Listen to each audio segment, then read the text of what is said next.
E hoje o assunto vai ser importado diretamente de Israel. Nós estamos chique nesse podcast hoje, hein? Vamos falar de uma empresa que existe há mais de 70 anos. Você acredita nisso? Ainda mais nesses tempos modernos, falar de uma empresa que tem mais de 70 anos de existência, isso é um feito, não é mesmo, Pedro? Exatamente, né? Mas o agro não para. E aqui o nosso podcast Agro 2 também não é diferente, sempre trazendo para você conteúdo e informação da melhor qualidade possível. É isso aí. E eu também já quero te fazer um convite para você nos seguir aqui no YouTube e também lá no Instagram. Ah, e além do Instagram, tem uns dias que eu não falo para vocês. Você já está seguindo a gente também lá no TikTok? Pois é. Então, fique ligadinho em todas as nossas redes sociais. Também tem o nosso canal de notícias, que é o www.agro2.com.br. Então, vocês já estão convidados. E no Instagram é Portal Agro 2. E no YouTube, não. No TikTok, qual que é, Pedro? Portal Agro 2 também. Portal Agro 2 também. Então aí, já fique ligado, já dá... começa a seguir a gente em todas as redes sociais para ficar muito bem informado a respeito de tudo do mundo do agro. Perfeito. Então, roda a vinheta. Bom dia, boa tarde e boa noite para você que nos acompanha aqui em mais um episódio do nosso querido podcast Agro 2. Exatamente. E aí, Pedro, como é que você tá? Já tô te cortando aqui logo de começo, para a gente não perder o costume, né? Eu tô bom demais, você. Também, tô muito bem. Fiquei muito feliz aí algumas semanas atrás. Falamos sobre o centenário lá de Aparecida de Goiânia. Foram podcasts incríveis. E agora estamos aí retomando com todos esses que você está vendo aí essa semana e falando do nosso querido agro sempre. Pois é, hoje vamos abordar um tema muito importante que tem várias linhas para a gente poder seguir esse assunto, mas eu vou deixar o nosso convidado explicar para a gente. O nosso convidado hoje é o Felipe Faria, que é gerente comercial da Adamar. É isso aí, Felipe? Isso mesmo. Boa tarde, Pedro. Boa tarde, Lara. Obrigado pelo convite, estar aqui falando com vocês, falar com os seguidores de vocês.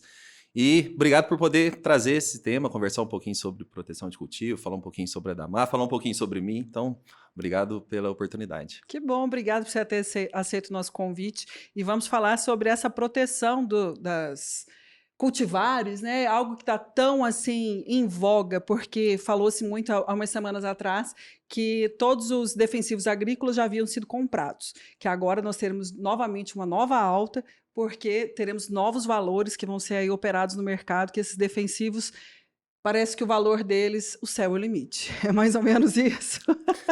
Olha, eu Lara... pegando pesado com você. Então, mas eu vou tentar um pouco defender tudo isso que está acontecendo. Defender não, né? Mas falar um pouquinho sobre o que está acontecendo. Acho que isso é um fato que está acontecendo. A gente nota, sim, quando se fala nos defensivos agrícolas, mas se a gente parar para olhar tudo que está acontecendo no mundo, está indo na mesma linha, né? Sim. Então, tudo que está acontecendo veio um pouco do fruto lá da pandemia, onde a gente teve várias posições de produção na China, enfim, em todos os polos produtores em período de lockdown. Hoje, inclusive, a China está em lockdown, então a gente tem portos na China fechado, onde impossibilita trazer produto para cá. Então, isso tem acontecido em todos os sentidos. E dentro do nosso negócio não seria diferente. Hoje, quando a gente fala da cadeia de produção de defensivo agrícola, eu arrisco dizer que praticamente 80% aí é dependente de logística vindo da China, da Europa e assim por diante. Então, o que aconteceu? O período de lockdown acabou fazendo com que a produção desse uma enxugada nos últimos 2 anos, digamos assim. E a demanda não parou. Como o Pedro já disse aqui, o agro não para. E isso tudo aconteceu, a gente viu aí, a gente está fechando uma safra aí muito produtiva e isso demandou produtos, insumos para que isso acontecesse. Então, aconteceu sim da gente ter um caos logístico. Então, no momento que a gente teve toda a necessidade de produto, não se tinha container disponível, não se tinha navio disponível. Eu ouvi falar que nem mão de obra estava tendo disponível, né? Exatamente, eu acho que passou por tudo isso. Eu costumo dizer que isso é a tempestade perfeita, né? Que aconteceu tudo de uma vez só. Vocês lembraram um pouquinho aí, aquele navio ficou parado lá no canal de Suez. Ficou atravessado lá não sei quantos dias.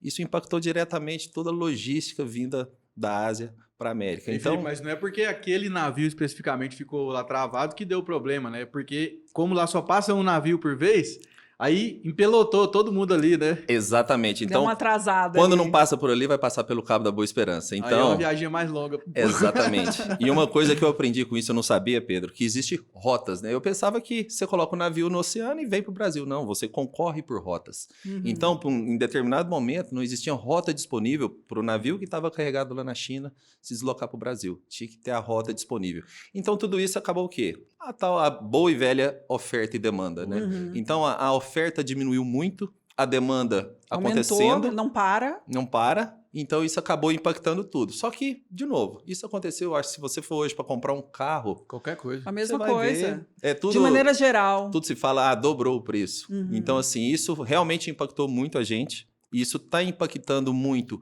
o produtor rural, porque isso está diminuindo, sim, a rentabilidade do produtor. Então, se a gente olhar as commodities, não aconteceu a mesma coisa, não dobrou. Uhum. Então, a gente enxerga que está havendo, sim, uma vou dizer que está encolhendo um pouquinho quando se fala em lucratividade no setor. Uhum. É porque você pegar aí o movimento inflacionário, né, que também acaba acompanhando um pouco, até em função da alta dos combustíveis, a gente está falando hoje de um custo de produção de soja em torno de R$ 8.000, R$ 7.000, Exato. né? Isso aí há 3, 4 anos atrás era R$ 3.000, era Exato. R$ 4.000. Mas esse Exato. valor também não é por conta somente dos defensivos Não, e é dos tudo, né? fertilizantes, é tudo. Somando tudo. combustível, somando Aham. os defensivos, somando até os maquinários mesmo. Você vê na Tecnoshow, a gente esteve lá fazendo a cobertura do Tecnoshow, as empresas estavam vendendo maquinários com prazo de entrega de 1 ano. Exato. Uhum. Exato. Então, de uma maneira geral, a gente está vendo essa pressão dos preços, né? Em Exatamente. todos os setores. É escassez total, escassez. né? Porque Uhum. quanto mais escasso um produto, mais ele vale, né? Assim Uhum. é com moedas, é com ações, é Sim. com qualquer coisa no mercado. É a boa e velha oferta e demanda explicado por aquela curvinha, né? Exato. Exatamente. E às vezes o que talvez a gente precise jogar um pouco mais de luz nesse assunto é sobre isso, que talvez a gente vê a dona de casa indo lá comprar alimento, mas aumentou o alimento, o produtor rural está ganhando muito dinheiro, toda a cadeia está ganhando mais dinheiro em cima do trabalhador. Não é o fato. Não é o O fato. fato é que realmente o peso que está acontecendo no sistema produtivo está ocasionando tudo isso que a gente está vendo acontecer quando a gente vai no mercado aí, Uhum. enfim, E ver passando que- por esses dissabores. Sim, ver que tudo deu essa elevada. Agora Exato. vamos parar de falar de escassez, de aumento de preços.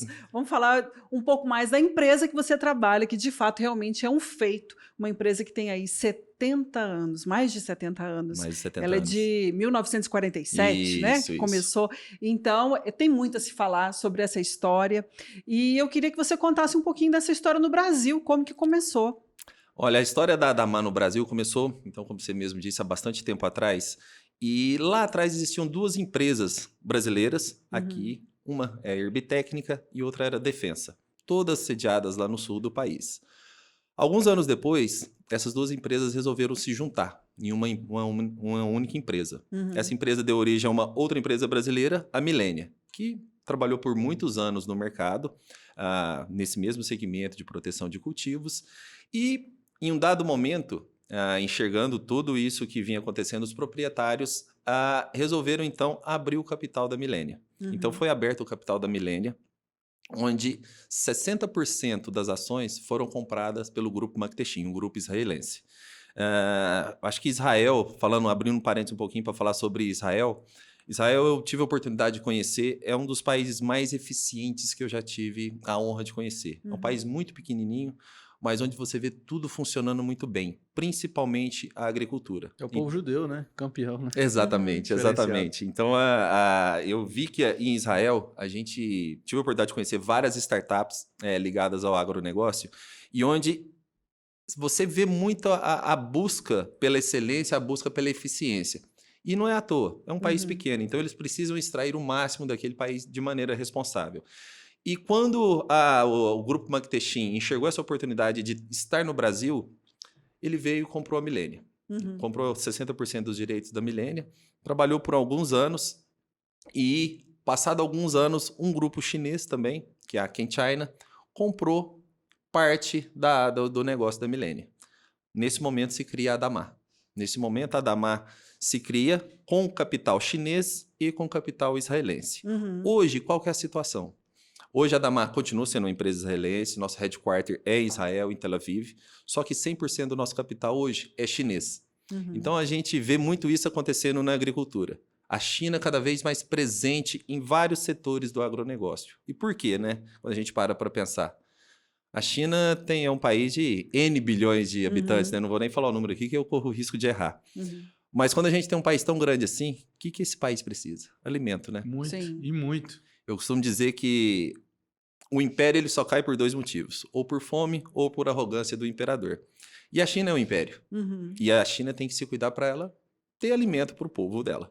Então, esse é o fato que a gente vê a China cada vez mais presente. Então, hoje a Damar é uma empresa de capital chinês, onde todo o nosso reporte é para Ken China, mas com essência israelense, que eu acho que é bem bacana, sabe? Que a gente tem embora seja uma empresa de capital chinês, mas toda a essência da estratégia fica com a turma de Israel e com a gente aqui no Brasil. Perfeito. E hoje, qual que é a abrangência da Adamar no Brasil? Hoje nós estamos presentes no Brasil inteiro, em Nos todas as 27 áreas, estados. nos 27 estados. Então, hoje a empresa é uma empresa de mais de 1.000 colaboradores aqui no Brasil e a gente está presente no mundo inteiro. Então, a gente está em todos os continentes também. É uma empresa de mais de 10.000 colaboradores ao redor do mundo. É uma empresa grande, então. É uma Eu empresa estava grande. lendo um pouquinho sobre a empresa, falando que ela está presente em mais de 100 países. Exato. Procede essa informação? Procede essa informação e puxando um pouquinho a farinha para a gente aqui no Brasil, sendo o Brasil um dos principais países, se não o mais importante para a empresa. Devido à nossa produção. Devido ao nosso potencial de mercado que a gente tem aqui. Market share, né? Exatamente. Mas hoje, quais são os produtos, assim, carro-chefe da Adamar, que são negociados aí no mercado tradicional? E... Qual que é a outra pergunta? Eu esqueci. Deu um branco aqui. Se tem fábrica aqui no Brasil também, ou se todos os produtos vêm importados? Essa era uma curiosidade que eu tinha também. Não tem fábrica no Brasil? Não tem fábrica nenhuma no Brasil, imagino. Não só temos, mas temos duas. É mesmo? Temos duas fábricas no Brasil. A gente tem uma fábrica em Londrina, onde é o nosso escritório também, então é o nosso escritório anexo à fábrica, e outra fábrica em Taquari, no Rio Grande do Sul. A fábrica de Londrina, ela é especializada em formulação. Então, quando a gente diz que está vindo produto da China, não é o produto acabado. Entendi. A gente traz matéria-prima da China. A matéria-prima toda é de fora e aí vocês fabricam aqui para atender o nosso mercado. Exatamente. Na planta de Londrina, a gente faz, então, formulação. Na planta de Taquari, a gente faz síntese. Então, na planta de Taquari, a gente trabalha a matéria-prima. Então, por que a gente está cada vez mais... A Damar acabou de fazer um grande investimento na fábrica exatamente por isso. Para a gente cada vez ter uma diminuição da dependência do mercado externo. Cada vez mais a gente conseguir fazer a nossa síntese aqui dentro. Primeiro, que a gente vai conseguir gerar mais emprego. A gente vai conseguir gerar emprego com mão de obra de qualidade. E, automaticamente, a gente passa a ser um pouco menos refém aí do que acontece globalmente Que hoje falando. é um grande problema para o produtor brasileiro. Hoje, vamos falar do Brasil, né? A gente está aqui, vamos falar do Brasil. É um problema mundial, mas eu digo aqui no Brasil, é um grande problema. O Brasil, praticamente, ele não tem nada de matéria-prima na fabricação de fertilizantes e defensivos agrícolas. Sim. Então, acaba que nós somos totalmente reféns e dependentes, e acredito que essa crise também, ela veio até para que se pense nisso. Sim. Como resolver, né? Então, vocês parece que estão pensando nisso também. Sem dúvida nenhuma, Lara. E você acha que há uma solução para isso no Brasil, a médio e longo prazo? Eu ou acredito não? que sim. Tem mudado essa ideia, assim, porque como nós estamos reféns e nós estamos sofrendo com essa regulação do mercado que não é nossa, vamos dizer assim, você acha que está tendo uma preocupação maior dessas indústrias de fora que estão aqui, das próprias indústrias, a própria iniciativa do governo, para que haja, de fato, essa fabricação de fertilizantes defensivos agrícolas aqui no nosso país? Eu acho não, tenho certeza que sim. Eu acho que hoje existe uma luz muito interessante jogada nesse tema, principalmente agora depois da crise entre Rússia e Ucrânia, que acaba que grande parte... Acentuou mais ainda. Exatamente, que vem a grande parte do fertilizante, vem ali daquela região de conflito, então acaba deixando tudo muito incerto. E quando a gente fala em agricultura, aqui no Brasil, a gente não pode falar de incerteza, né? A gente está falando que é o segmento... Quero acreditar que dos que geram mais receita para o país. Então, a gente não pode passar por isso. Então, nós, enquanto indústria, e aí falando não só da indústria química, mas da indústria de fertilizantes também, a gente precisa se preocupar com isso. A gente está trabalhando muito forte nisso para a gente cada vez mais diminuir essa dependência. É fácil? Não, não é. Porque grande parte de alguns, vamos dizer assim, de alguns ativos, de alguns elementos, a gente vai encontrar, por exemplo, só no solo da China. Então, a gente vai conseguir ser 100% independente? Não, não vai, porque alguns pontos que a gente precisaria ter no nosso solo aqui, pensando em extrair, a gente não vai achar aqui no nosso solo, a gente precisa sim do solo chinês. Mas o objetivo é que a gente consiga mitigar ao máximo essa dependência. E é isso que a gente está buscando cada vez mais. Uhum. Agora, Felipe, você teve lá em Israel, então? Sim, estive lá. E aí, você pode contar pra gente a experiência lá? Como é que foi? Você gostou? Cara, que você viu Muito de- diferente que você viu de da nossa diferente lá? cultura aqui. Tudo, eu vi tudo diferente. Desde, você falando sobre cultura, né? Nosso país tem 800 e quantos anos, 800 e poucos anos. Eu entrei numa igreja lá de mais de 900 anos, né? Então, assim, isso significa que existe uma cultura mais arraigada do que a nossa, é óbvio, né? É uma população, vamos dizer assim, é um povo mais antigo. E arraigado com suas convicções. Então, quando a gente, costumo dizer que aqui no Ocidente a gente é mais maleável com as coisas, né? E lá não.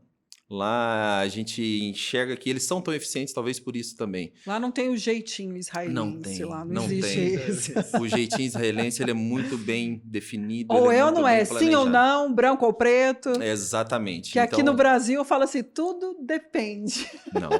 Igual na agricultura. Tipo assim, você tá solteiro? Depende de quem tá perguntando. Depende de quem está perguntando, Tem a exatamente. música, né, que fala isso. Lá não tem Lá o não- depende, não. Lá é ou não é. Aham. E eu acho que isso é uma coisa muito Se diferente. contribui até para o desenvolvimento. Com certeza, Demais, com velho. certeza. Eu acho que quando a gente para falar em regras, eu acho que lá eu aprendi um pouquinho do que como se respeitar as regras. Eu acho que lá o povo é treinado para isso. Então, uma coisa que eu achei muito legal lá, né?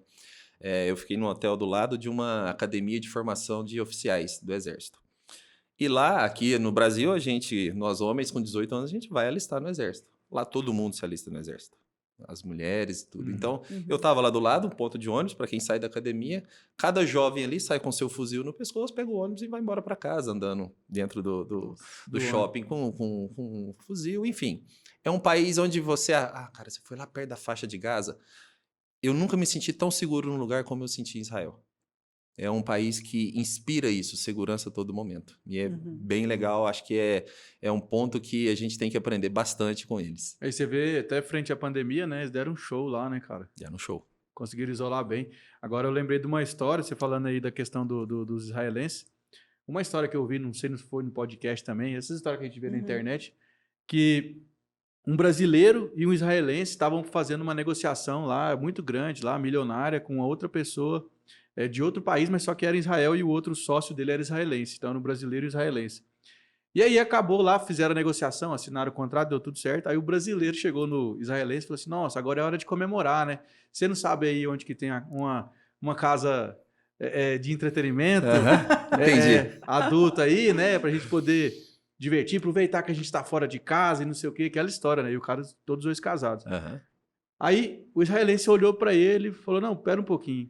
Pegou o contrato, rasgou o contrato, falou assim, ó, não tem mais negócio. Aí o cara, mas o que é isso? Que loucura é essa? Cara, se você faz isso com a esposa, com a sua esposa, que dorme com você todo dia, imagina faria comigo, que sou seu sócio.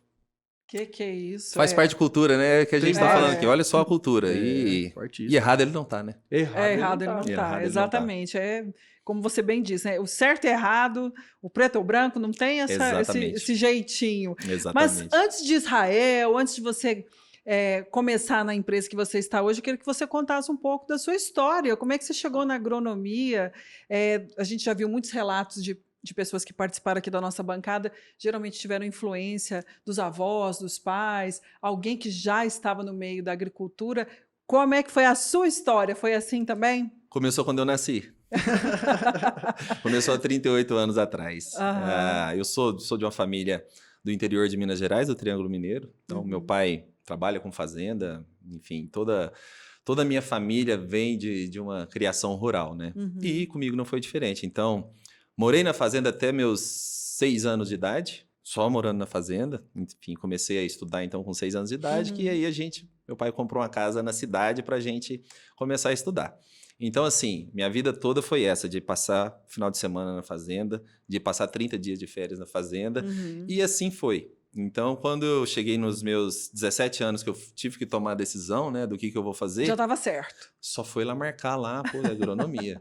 Agronomia. Nem cheguei até a dúvida com a veterinária, hein? Nem com a zootecnia. Não.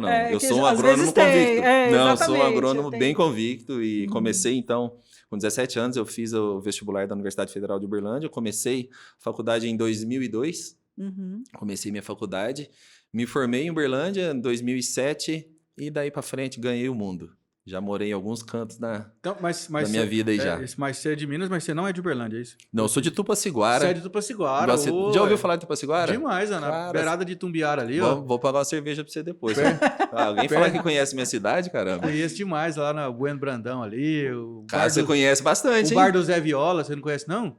Cara, o Zé Viola morreu, viu? O Zé Viola morreu, faz tempo que eu fui lá. Faz tempo. Cara, você conhece Tupaciguara mesmo, hein? Tem uns parentes lá, pô. Pô, Você já reparou, o goiano é o seguinte, ó. O goiano tem parente em Minas e o mineiro tem parente em Goiás. Exato. Toda a vida é Eu isso. falo que é tudo a mesma coisa. Mas Com o agora, mesmo carinho, pô, assim. Eu é falo que mineiro e impressionante. goiano é a mesma energia. Um berlandense, o povo da Uberlândia, né? Não a terra do Uber, tá, gente? Não podia perder essa. Mas o berlandense ele tem mania de falar que tudo é o maior da América Latina, né? Igual lá tem o Parque Sabiá.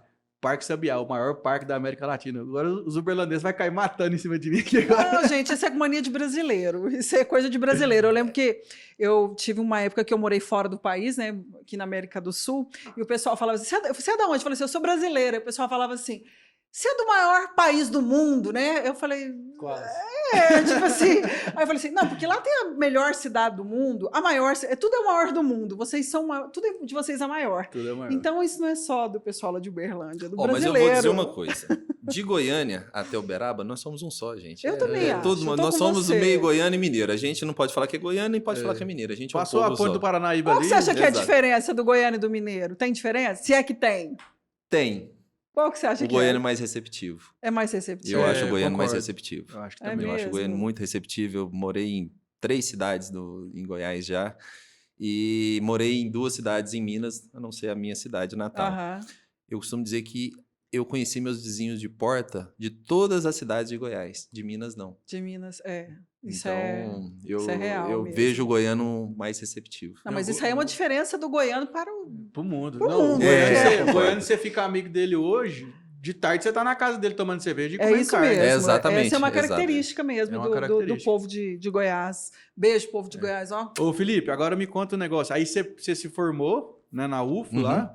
A gente tava até, você explicou. E aí logo depois você já foi pra Adamar ou você chegou a Não. passar por outras companhias? Eu passei por uma outra companhia antes, então, uma semana antes de formar, fui contratado pela FMC. Uhum. Então, fui contratado pela FMC para trabalhar em Uberaba. Na época, Tava eu em casa ali. estava em casa, estava do lado de casa, né? E na época existia o projeto, que existe ainda hoje nas empresas, do assistente técnico, que ele era AT. terceirizado, o AT, Eu fui o também, bom e pô. velho AT, você sabe do que Montei eu tô falando. então. muito plot, muito dia de campo, passei muito bump. Ah, credo. É a melhor época da carreira, viu? Vou te dizer isso, é a melhor época da carreira. Mas eu fiquei em Uberaba 1 ano e 2 meses como assistente técnico e fui efetivado, né? Na época, então, eu não era funcionário direto da FMC, era prestador de serviço Unicampo, e fui da efetivado vida aí. pela Unicampo. Aí fui efetivado em 2008 e fui morar em Chapadão do Sul. Fui CRTV, Mato Grosso do Sul. Mato Grosso do Sul. Uhum. Mato Perto Grosso de do Sul. Jataí ali, né? Perto de Jataí, na divisa com Mineiros Goiás, aí, ali, né? Chapadão do Céu ali. Aham. E fui para Chapadão do Sul em 2008, como RTV, então fui conhecer, eu não conhecia o Mato Grosso do Sul ainda, e costumo dizer que foi lá que eu realmente aprendi o que é agricultura em larga escala, então até então eu estava ali no Triângulo Mineiro, que é um pouco mais restrito, então eu fiquei 3 anos lá no Mato Grosso do Sul, fui transferido depois pela própria FMC para vir para Goiatuba. Uhum. No, mais perto de casa aí, você já achou bom, né? Então, cara, eu vim para mais perto de casa ainda, fiquei pertinho do meu pai ali na fazenda e tal, e fiquei 3 anos em Goiatuba. E aí, né, depois de um período aí de 3 anos, eu fui promovido dentro da FMC para participar do time de marketing. Foi quando eu vim para essa cidade maravilhosa que é Goiânia e nunca mais saí. Então, em 2014, eu virei coordenador de marketing na FMC, fiquei 1 ano e pouco lá e recebi o convite da Adamar em 2015. Uhum. Então, estou aqui desde 2015, fiquei 4 anos na Adamar como gerente de marketing. Então, fiquei 4 anos em outro departamento e estou há 3 anos aqui no departamento comercial e já bem feliz com tudo, fazendo gestão de pessoas, enfim, coisa bem legal. Uhum. Agora, o gerente de marketing aí dessas empresas, dessas multinacionais gigantes do agro aí, igual FMC, Adamar, né? FMC depois a gente manda o boleto também, não tem problema não. Mas como é que é esse trabalho, assim? O que desempenha, né, na prática, digamos assim? Porque hoje em dia a gente fala de marketing, o pessoal acha que é só rede social, né? Acha que é só ter um Instagram, um TikTok, né? Mas o que faz um agrônomo gerente de marketing de uma multinacional? O marketing é uma coisa bem ampla, né? Quando a gente Sim. falou de rede social e tudo, esse é uma perninha do marketing que é comunicação. Uhum. Né? Então, dentro do marketing, a gente tem a parte de BI, Business Intelligence, a gente tem a parte de CRM, portfólio e assim por diante. A posição que eu trabalhei é uma posição tática e estratégica. Então, eu era a pessoa que fazia o link entre o marketing estratégico e o campo. Uhum. Então, eu era a pessoa que eu era esse elo da corrente aqui, que trazia a estratégia macro da companhia para ser implementada taticamente aqui dentro de cada estado. Você estava na parte mais difícil, então, eu imagino. Porque... Mas a mais gostosa também. Sim, porque eu imagino assim que deve ser diferente o marketing. Quando a gente fala de campo, ainda é uma linguagem diferente da cidade. Né? Então você tem que ter esse entendimento, não tem? Exatamente, esse é o ponto, Lara. Porque assim, a gente vê o que acontecendo. A gente tem lá, a gente analisa dados de mercado, oportunidades de negócio, oportunidades de mercado. E a gente precisa traduzir isso tudo em vendas. Uhum. E quem está comprando da gente ali, o produtor, muitas das vezes ele se convence baseado em nossas informações. Sim. E é o que a gente tem que fazer de muito bem feito. É gerar as informações corretas, da maneira correta, para que a gente possa... A gente tem que ser recurso estratégico para o produtor. Uhum. O desafio é esse. É a gente inspirar o produtor e entender que a gente é um recurso estratégico, que a gente está ali para ajudar ele a produzir mais. E é isso que a gente precisa fazer. Uhum. Então, no marketing, a gente tem que fazer isso. A gente tem que tentar traduzir os dados em informações para que o time de campo possa levar para a ponta, que possa levar para o agricultor. Uhum. Então, essa é a parte gostosa que eu digo. Porque a gente... Quando você está no marketing, você tem muita informação. Uhum. Você vê muita informação, vem pesquisa, vem informação que a gente acaba tendo interface com o próprio concorrente, com outros mercados, e a gente precisa, através daquilo ali, colocar o nosso filtro para poder desenvolver uma estratégia tática que funcione na ponta. Porque você acredita que é o marketing que faz o produtor escolher por um produto A ou B? Não. Não é? O que é, o vizinho, esse diferencial? É o que o vizinho usa. É o que o vizinho usa e dá certo. Mas é Porque se der errado também, esquece de entrar na região. que não deixa de ser ser marketing. Sim. Tá? Mas o que faz o produtor tomar a decisão é a segurança que ele tem que... Para um produtor de soja hoje, o que ele tem de mais precioso é a plantação dele. Uhum. E assim, é legal de você conversar com o produtor quando ele vai contar a história da lavoura dele. Aquilo você vê que tem amor envolvido naquilo, tem realmente uma dedicação muito grande. Então, a partir do momento que você consegue ser enxergado como um recurso estratégico, como eu digo, que o produtor confia em você, que ele confia naquela informação que você está levando, isso sim traduz para a gente em resultado. Porque o nosso negócio ele não é transacional, não é chegar ali na farmácia, me dar uma dipirona e toma aqui o dinheiro. O nosso negócio é relacional. Uhum. Então, a gente precisa gerar confiança. E gerar confiança não é só o Felipe ir lá e bater um papo com ele, o Pedro aqui é bom de prosa aqui. Não. Claro, faz parte. Uhum. Mas a gente tem que ser muito assertivo e realmente trabalhar em cima das realidades. Todo ano a gente tem, eu costumo dizer que todo ano é atípico. Todo ano a gente tem uma... Cada safra é cada safra. Cada safra é cada safra. E se a gente não está preparado, não existe uma receita de bolo. Uhum. Não adianta a gente achar, o marketing vai lá e vai colocar aqui na minha mão tudo que eu preciso. Não. Eu digo sempre, a parte mais importante de qualquer coisa que esteja fazendo é a ponta, a linha final. É lá que a gente realmente precisa atuar e é lá que a gente precisa entender cada vez mais. Uhum. Aí sim a gente consegue ter um pouco mais de sucesso. E aí é onde também o AT entra, né? É uma ferramenta estratégica, né? Que é o assistente técnico, que é o cargo que ele está falando que 90% dos agrônomos começa a vida profissional nesse cargo, né? Sim. Acho que eu já falei em algum podcast aqui que uma ferramenta muito usada no marketing, Felipe, você pode até me confirmar se vocês usam esse recurso, é o plantio lado a lado, né? Sem dúvida. Porque o que acontece? Se o produtor, você chegar lá com qualquer produto, com qualquer variedade nova de soja, com qualquer manejo novo, protocolo, ele vai falar, você vai chegar para vender, ele vai falar assim, mas funciona? Funciona, deixa eu ver. Você tem que plantar do lado da dele para ele ver o desempenho, senão... É exatamente isso. O produtor é muito cético. Muito. Muito cético. Então, ele precisa ver funcionando. Então, vou levar aqui. Não, tá aqui, ó. Esse aqui, ó, funcionou aqui no seu vizinho. Legal, funcionou aqui no vizinho. Mas o produtor é cheio de dedos, né? Mas quem garante que esse dado aí não é manipulado? Exatamente. Então, a gente precisa realmente mostrar que onde entra a figura do assistente técnico, na minha opinião, é um dos melhores recursos que qualquer empresa pode ter, é de realmente ir lá mostrar em loco o que acontece. Mas é uma faca de dois gumes. Se você não faz esse trabalho muito bem feito, executando toda a parte da operação no momento certo, isso pode ser, em vez de um recurso estratégico, isso pode ser uma Um tiro arma no pé, né? apontada para sua própria cabeça. Eu lembro que quando ia fazer as colheitas dos ensaios lado a lado, geralmente o produtor fala assim, ó, esse talhão aqui, vamos deixar só para experimento. Aí Uhum. 10 empresas fazia ali, cada empresa fazia Sim. um cordão, né, Sim. de variedade de manejo de protocolo. E no dia de colheita era um fuzuê, né? Porque primeiro o produtor nunca avisa que vai colher. Nunca avisa. Então você tem que estar passando lá direto para você ver, para não perder o time da colheita. Exatamente. Da colheita para você poder provar Porque para sabe o ele que acontece, seu produto é Lara? bom. O concorrente tá lá, no dia da sua colheita, você não tá, eles descem a lenha no seu Claro, ensaio você lá. não O tem clima nem de como- final de Copa.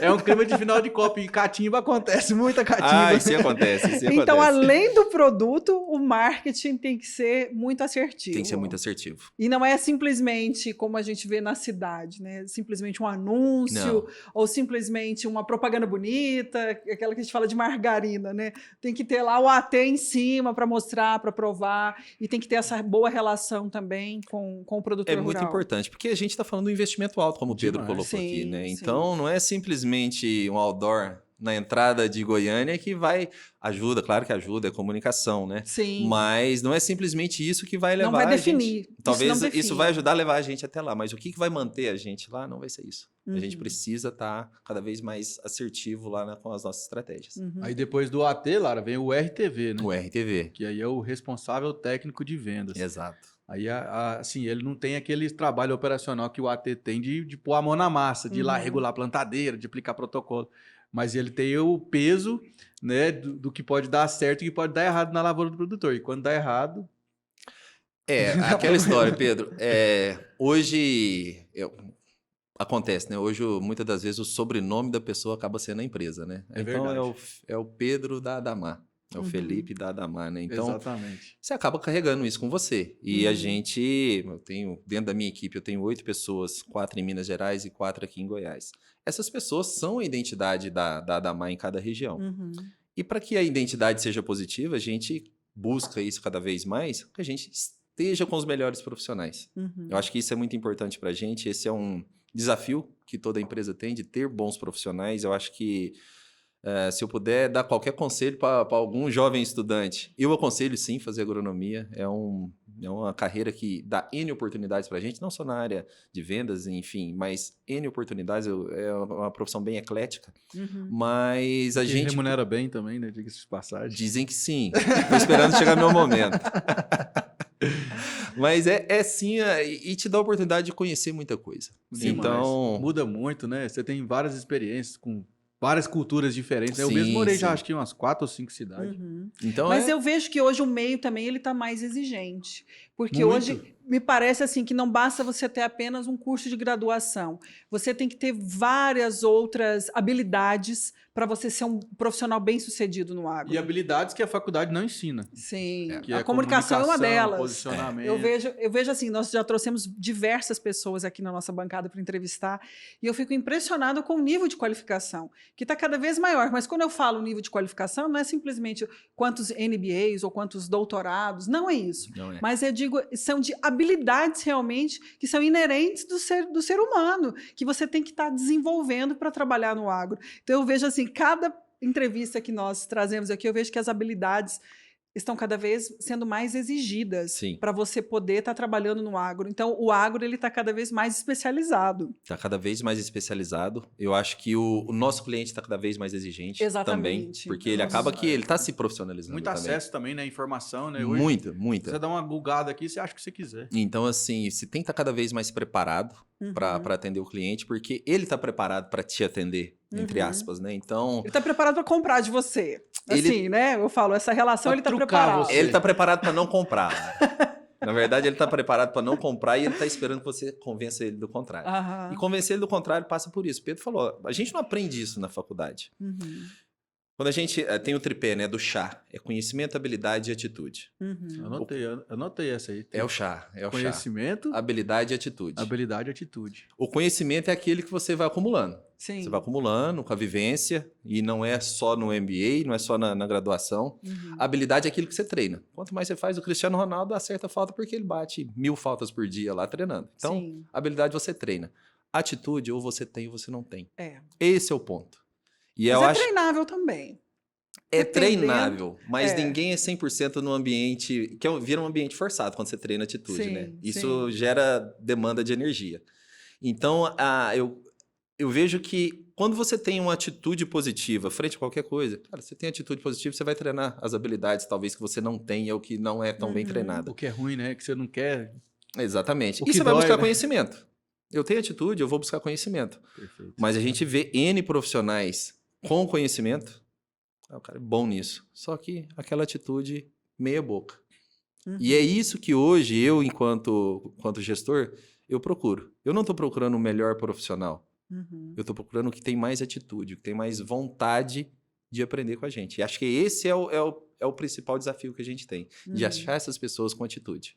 Aí, ó, Uhum. se você que tá acompanhando o podcast aqui e tá formando agronomia, você já pegou o código aqui para você passar no processo seletivo da Adamar, viu? É verdade. Não Anota só da aí. Damar, Pedro, mas é O de tripé todo é chato. canto. E aí, Felipe, com essa vivência toda que você tem aí de carreira, né? Que já rodou bastante, né? Igual você falou, né? Não que sou você velho, hein, Não que Pedro? você seja velho aí, né?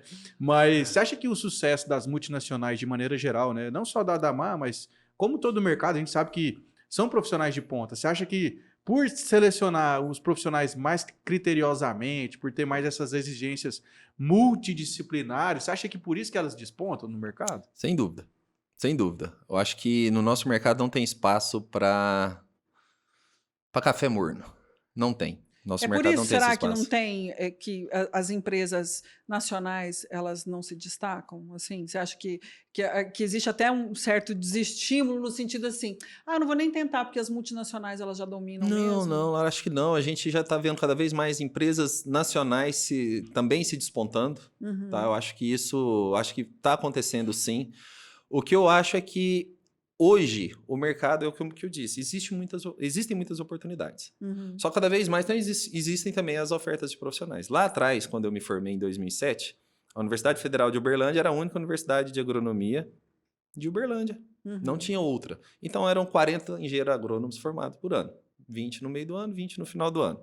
Hoje a gente deve ter lá mais de 5 faculdades de agronomia. Uhum. Então existe uma oferta maior de profissional. Fora os online, né? Fora os online. Só que aí que tá, Pedro. Aí tá bom, a Damar tá com processo seletivo para assistente técnico. Temos lá, vamos supor, 5 vagas. Dificilmente a gente consegue preencher as 5 vagas no primeiro processo seletivo que a gente faz. Sério? A gente não consegue. A Real gente tem mesmo lá assim? 80 candidatos, 100 candidatos. A gente não consegue preencher. Vocês são muito exigentes. Não. Uhum. A gente não, muitas das vezes a gente não tem conseguido identificar o mínimo de atitude na grande maioria dos candidatos. Nossa, isso é triste de escutar. Eu falo que eu escuto isso com dor no coração. Mas Mas é um reflexo. É um reflexo. Eu digo assim, não somente dos profissionais da agronomia, mas um reflexo de maneira geral, é uma reclamação geral. É a geração. Né? Existem É a geração. diversas vagas, Exato. porém a geração ela não está ali muito interessada. O Felipe é mais raiz que eu, porque ele já formou em 2007. Eu entrei na faculdade em 2007. Na minha época, Felipe, quando a gente formava, você escutava a galera, não, foi pro Maranhão, foi pro Sim. Balsas, pra Rondônia. Hoje em dia você já não escuta mais isso. Hoje é home office, né? Hoje não, vou ficar aqui na cidade com meu pai, com a minha mãe. Né? Não tem mais, parece que aquele tesão de sair desbravando o mundo, Não né, cara? tem, cara. E se a gente parar para olhar, hoje as grandes oportunidades, as divisas agrícolas mudaram. Demais. Até então, Rio Verde era uma divisa agrícola, vamos dizer assim, já está aí. Hoje a gente está falando de Balsas no Maranhão, que é uma baita. Uhum. Até tomar cuidado com a palavra que eu falo aqui, mas é uma baita oportunidade de negócio dentro do Maranhão. No Pará, entendeu? A gente está falando de Rondônia. Rondônia.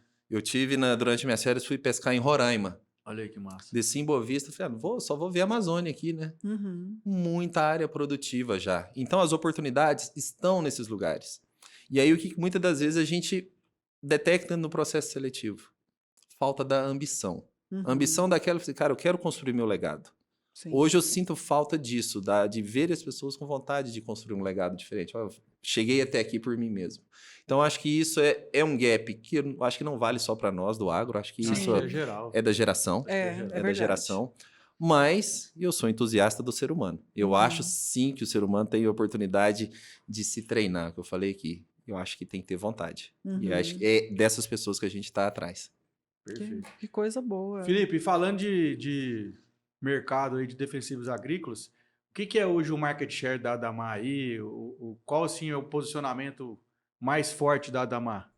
Olha, hoje, até para te dar um pouco de número, Pedro, provavelmente a gente vai fechar, eu digo o mercado de defensiva agrícola, fecha esse ano, a perspectiva é que seja um mercado de 18 bilhões de dólares. Nossa, 6 Tá. bilhões de reais aí. Exato. Então, assim, são 18 bilhões de dólares, cara, é muita coisa, né? muita coisa. Muita coisa. Hoje a Damar, ela tem 6% de market share nesse Nossa, mercado. é muito, hein? 6% de market share. A gente está buscando aí, a gente tem uma meta de chegar em 10% de share em 2025. Então, isso significaria então, a gente faturar em torno aí de 1,8 bi de dólares, né? E a gente está trabalhando muito forte nisso em termos de portfólio. Então, hoje, a gente tem uma linha de produtos para praticamente todas as culturas, onde você pode trabalhar desde o plantio até a colheita. Então, hoje a gente tem inseticidas, fungicidas, herbicidas, alguns nutrientes foliares que proporcionam a ideia que a gente pode conduzir uma lavoura com os nossos produtos de maneira de alta excelência. A gente vê no mercado de uma maneira geral, né, fala-se muito sobre tecnologia no mundo agro. E a tecnologia, diante desses defensivos, ela existe também? Ela tem mudado muito nesses Muito, últimos anos? muito. Qual que você acha que foi a principal mudança? Hoje existe uma demanda lá muito grande da agricultura cada vez mais limpa. Isso. Né? Isso é fato e nós estamos muito comprometidos com isso. Uhum. Quando se fala em agricultura limpa, então se a gente voltar lá atrás, na época que meu pai plantava milho lá, ele trabalhava, por exemplo, com tratamento de semente à base de carbofuran. Que Famoso Furadan. O tal Furadan. Já tratei muita semente com isso aí. Viu? Com máscara, né? Também. Também. Também. Eita. É igual aquele vídeo que rola na internet do cara misturando com a mão assim. Não, eu Você não. já viu esse? Eu já vi. Eu fui raiz, mas nem tanto. Nem tanto. Nem tanto. Mas hoje produtos como esse não existem mais. Uhum. Então hoje a agricultura, a indústria vem substituindo por produtos, vamos dizer assim, menos agressivos. Evoluindo, né? Exatamente. E com um nível de controle tão bom ou melhor do que o que a gente tinha antigamente. Então hoje nosso pensamento é trazer sustentabilidade para o sistema em si. Então a gente não quer. Às vezes eu fico um pouco chateado quando falo, porque o agronegócio está acabando com o meio ambiente. Gente, o meio ambiente é o nosso negócio. Exato. Não tem por que a gente acabar com o meio ambiente, porque a gente vive dele. Então a gente quer cada vez mais preservar. E o desafio é o quê? Produzir mais na mesma área. A gente não quer desmatar a Amazônia, né? A gente fica vendo um monte de coisa aí, um monte de balela. Não é esse o ponto. O ponto é que a gente quer ser mais efetivo e ser mais eficiente. Aí isso passa por tecnologia. Sim. Então, de trazer produtos com índice de tecnologia maior, que vai ter um menor descarte de embalagem, que vai ter uma menor... Então, assim, cada vez menos a gente vai ver o tal do produto tarja vermelha. Ele está sumindo. São pouquíssimos produtos hoje que são tarja vermelha. A gente vai ver muito produto tarja verde, que é um nível de toxicidade menor, com um índice de controle do problema tão bom ou melhor quanto. Então, Felipe, esse é o desafio que a gente está fazendo cada vez mais. eu vejo assim um movimento que está acontecendo de maneira geral no mercado, igual você falou da busca da agricultura limpa, que cada vez mais as empresas estão buscando fontes orgânicas, né, de produtos biológicos, à base de minerais e né, outros produtos mais naturais. Você acha que isso é uma tendência do mercado assim de maneira geral? É uma tendência, sim. É uma tendência, é uma demanda. Eu acho que muito em breve a gente já vem passando por isso, mas a certificação. Certificação. Né? Eu acho que essa é a palavra que a gente vai ver muito forte daqui para frente quando se fala em certificação de alimentos. E vai passar por isso. Então, alguns produtos não poderão mais ser usados devido à certificação. E a linha biológica, vamos dizer assim, ela é uma realidade. Por quê? Ela é antiga. Ela é Ela é antiga. antiga, ela já vem sendo trabalhada há bastante tempo. Só que até então com bastante restrição em termos de oferta de produtos. É porque acho que também eu acho que é faltou mais muito, difícil, não? Faltou muito estudo, conhecimento, né? Agora está evoluindo mais. É aquela história, Pedro. Quando você vê um produto sendo lançado, tá lançando um produto biológico hoje. Você pode ter certeza que esse produto está na mão de alguém há mais de 10 anos. No mínimo. Trabalhando esse produto, entendendo qual que é a realidade do produto, para depois ele vir para o mercado. Então, esse movimento ele acontece há mais de 10 anos. Só que agora que ele vai se tornar mais perceptível para a gente que está aqui na ponta. Inclusive, assim. daqui 10 anos a gente vai ver o que está sendo estudado hoje, por exemplo. Exatamente. Sim. Exatamente. Então, muito disso, falando por nós aqui na Damar, a gente hoje tem uma equipe dedicada hoje dentro da empresa para olhar para esse segmento. para olhar para isso. Por quê? É uma tendência de mercado? É uma tendência? Não, né? Tendência é quando a gente ainda tem dúvida. É uma realidade de mercado. Então, isso vai acontecer. A indústria em si, ela vai trabalhar cada vez mais forte nisso. E eu tenho certeza absoluta, que isso vai favorecer muito para a nossa agricultura em termos de rentabilidade quando se olha para o mercado lá fora. Eu acho que a agricultura brasileira ela tem um potencial gigantesco. Nossos maiores concorrentes, Estados Unidos, já está, vamos dizer assim, de maneira estrangulada, então a gente tem a oportunidade de ser mais eficiente que eles ainda. Então não tem dúvida nenhuma que isso vai acontecer, está acontecendo, e isso vai tomar muita força da agora para frente. Felipe, você acredita que, recentemente eu vi que houve uma apreensão de produtos falsificados, de fertilizantes, né, defensivos. Você acredita que isso atrapalha, que é uma prática comum hoje por falta de conhecimento do agricultor, ou porque às vezes ele quer diminuir o custo, e sendo que produtos falsificados acaba, eu sei da ponta, né, que acaba nos prejudicando, mas é algo que prejudica o mercado formal, assim, esses produtos falsificados? É uma realidade? Ou isso é uma parcela tão pequena de pessoas que utilizam esses produtos que não vale nem a pena a gente se preocupar com isso? Não, vale a pena a gente se preocupar, não no sentido, vai atrapalhar o negócio da indústria. Não, não vai. Isso é pequeno. Mas o que a gente se preocupa é o que isso para onde está sendo levado. Então, isso está sendo aplicado na lavoura de alguém. Sim. Isso vai virar alimento de alguém. Essa é a maior preocupação. Então, quando você fala de um produto falsificado, ele não está sendo ali, ele não é uma caixinha de som que você comprou lá, que veio do Paraguai, contrabandeado. É muito mais sério, é igual medicamento. A gente está falando de alimento. Né? Então, assim, a preocupação maior é essa.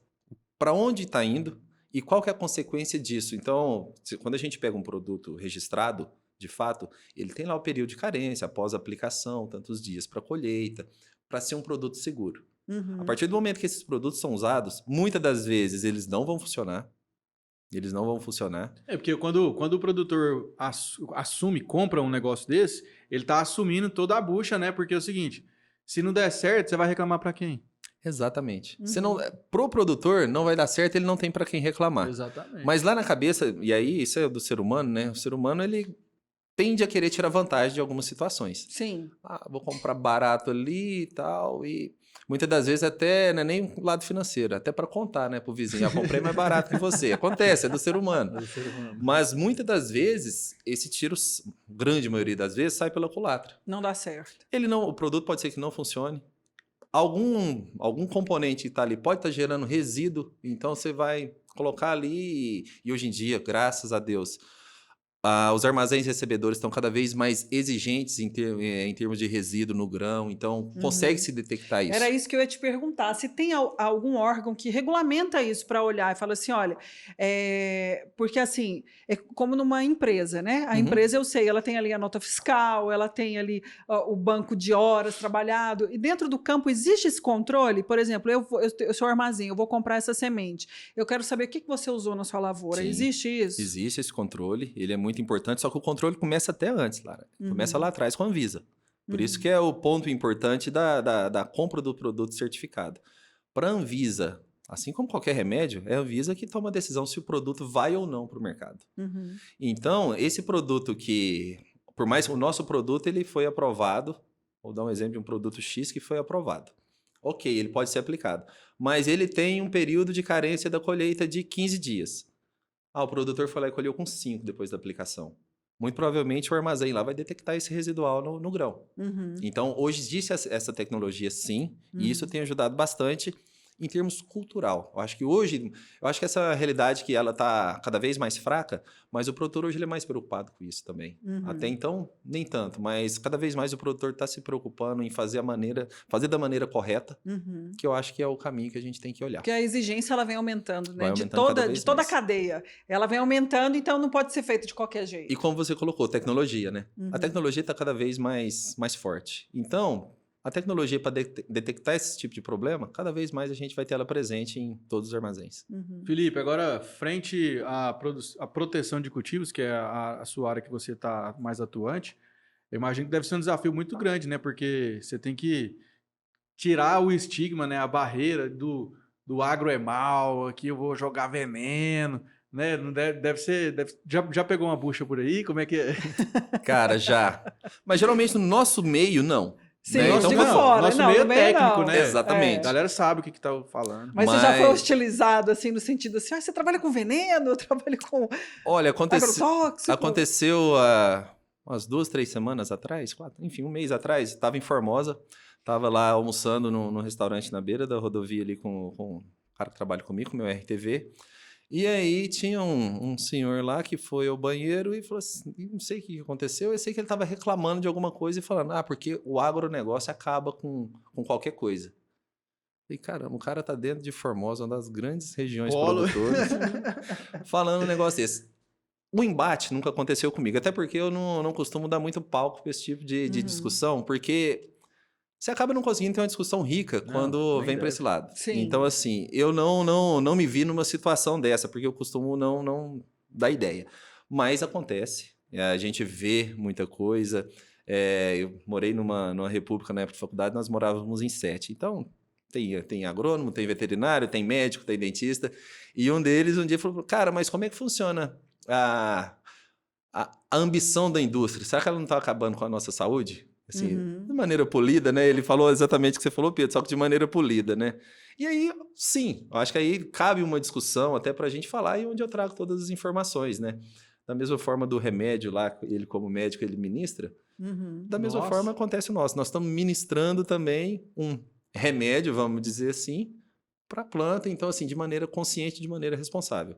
Mas é uma discussão que, se você não tiver um pouco de paciência e nível técnico para discutir, é melhor nem entrar, porque... Igual eu fico vendo aí, por exemplo, essas celebridades aí, né, que apontam o canhão deles pro agronegócio, né, que tem um alcance gigantesco, 10 vezes mais que qualquer influenciador do agro, né? Sim. Sim. E sai tanta besteira, né, cara? E aí eles falam assim, o agro é morte, o agro não sei o quê e tal, mas você vai ver, né, todo dia ele toma café da manhã, ele almoça, ele janta, Não tem usa como, shampoo. gente. Não tem como, cara, não tem como sair do agronegócio. Não tem como sair do agronegócio. Eu acho que existe uma vertente muito legal dos orgânicos, mas quando se fala em produzir alimento em larga escala, para quantidade de pessoas, uma das maiores pandemias que existem no mundo é a fome, né?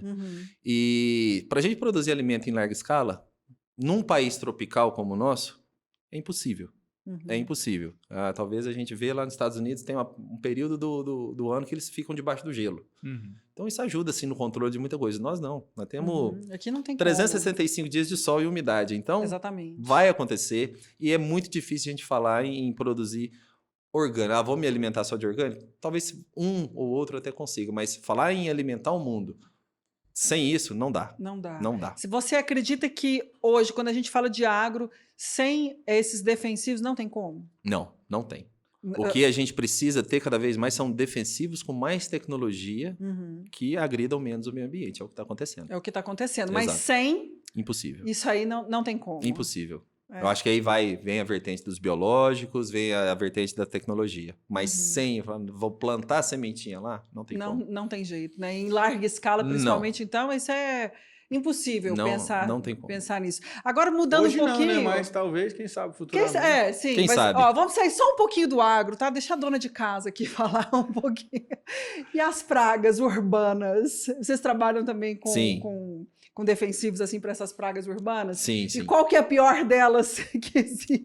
Depende. Geralmente a que a dona de casa tem mais medo deve ser a barata, É né? a barata, exatamente. Eu falo assim, os produtos mais procurados é isso mesmo, é barata e formiga. É barata e formiga. Até porque a formiga ela sempre vai estar buscando alimentos ali à base de glicose, né? Então é o que mais a gente tem em casa, né? Fica fácil, né? Então fica fácil para ela. Mas vou arriscar dizer aí que 80% é para barata e formiga. Assim. E tem a mesma coisa, né? Esses medicamentos, vamos falar de medicamento? Não, medicamento não, mas esses defensivos, eles também têm essa preocupação de serem cada vez menos tóxicos. Sim, sem dúvida. Também, até porque vai para dentro das nossas casas, Exatamente. como se o alimento não fosse, né? Eu tô falando que vai para dentro das nossas casas, mas tem essa preocupação também, né? Muito. Tanto que hoje, que a gente chama da linha de domo sanitário. Hoje a gente tem uma equipe dedicada somente a isso. Então, hoje eu, Felipe, que trabalho com as grandes culturas, eu nem dou pitaco nessa, porque tem um pessoal dedicado a isso, exatamente, pensando na realidade lá da dona de casa, não só da dona de casa, mas também entra também a parte de produtos armazenados e tudo isso. Então, é realmente uma parte que a gente se preocupa e que a gente trabalha bastante. E esses produtos têm aumentado a venda ou ele se mantém estável ao longo dos anos? Não, ele tem aumentado, né? Porque As pragas estão aumentando também. E à medida que a população aumenta também, né? Então o crescimento é proporcional. É proporcional, exatamente. Não tem jeito. Que legal, Felipe. Bom, Felipe, foi ótimo, cara, o nosso papo. Obrigado. Passou numa hora voando aqui que eu nem vi. Foi mesmo, né? foi rapidinho. Foi excelente. E fica à vontade se você quiser fazer alguma consideração final, quiser dar algum recado. Eu quero agradecer de novo o convite de vocês. Muito bom estar aqui conversando com vocês. Realmente nem parece que passou, né? Dizem que se chama rapport, é quando as pessoas se conectam e a gente nem vê passar, né? E obrigado então por esse momento aqui. Eu acho que o recado que eu queria dar era exatamente esse. Eu acho que muito importante que os seguidores de vocês, quem ouçam a gente aqui, que a agricultura ela não faz mal. A agricultura faz bem, pelo contrário, ela faz bem produzindo alimento, ela faz bem gerando emprego, ela faz bem gerando riqueza para o nosso país. Então, eu acho que esse é o recado que eu queria deixar, que a gente, do lado de cá, tecnicamente falando, a gente está trabalhando para a gente ter um país melhor e a gente possa ser cada vez mais efetivo. Que bom, obrigado pela obrigado sua pelo presença, convite mais uma vez. por ter aceito o convite. Imagina. E quando a gente precisar, a gente chama de novo. Tá bom. Perfeito. E que dia que você vai me chamar para ir lá na Tupaciguara lá tomar uma cerveja? Tá convidado, vambora. Vambora. Lá no bar do Zé Viola agora, o bar lá é de um amigo meu, do Paulo Ricardo. Então estamos em casa já. Já que você tomou lá na esquina do Zé Viola. Você conhece o Zé Viola? Conheço demais. Viola tira gosto de fígado que tinha lá. É bom, hein? Olha, isso aí é diferente, hein? Tira gosto de fígado não é em todo lugar que tem, não. Ah, Tupaciguara tem muita coisa boa. Tupaciguara é diferente. Além dos tupaciguarenses. Ah, tá certo, então. E eu gostaria que você deixasse seu contato, se alguém quiser saber um pouco mais da empresa, deixar o seu arroba, o seu ou da empresa. Olha, é a Adamar Brasil. A gente vai achar lá. Eu não tenho Instagram, eu sou um cara do LinkedIn, então me sigam lá no LinkedIn, é Felipe Faria, vocês vão me achar lá. E estou à disposição para os novos agrônomos, fiquem à vontade para entrar em contato. Eu acho que, o que eu disse, a gente está em busca cada vez mais de boas pessoas dentro do agronegócio para que a gente possa cada vez mais ser feliz nisso aí. Tá bom? Tá certo. Muito obrigada. Perfeito. Então, esse foi o Felipe Faria, gerente comercial da Adamar, aqui na nossa região. Bate-papo fantástico, muito enriquecedor, que eu tenho certeza que você que assistiu esse episódio aí tirou bastante insights.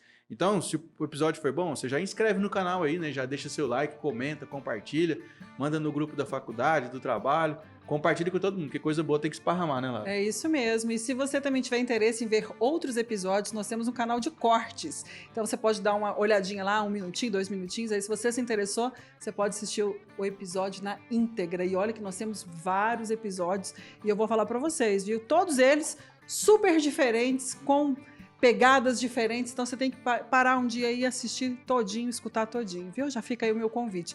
Pedro, eu queria que você deixasse seu arroba também. Meu arroba é por Pedro Maia. Pode adicionar lá que nós estamos à disposição. E o meu é @larabrito.real e eu vou repetir que o nosso é @portalagro2. Acho que terminamos os nossos recados de hoje, né? Fechou. Então Tamo tá junto. bom. Tchau, tchau, pessoal. Até os próximos.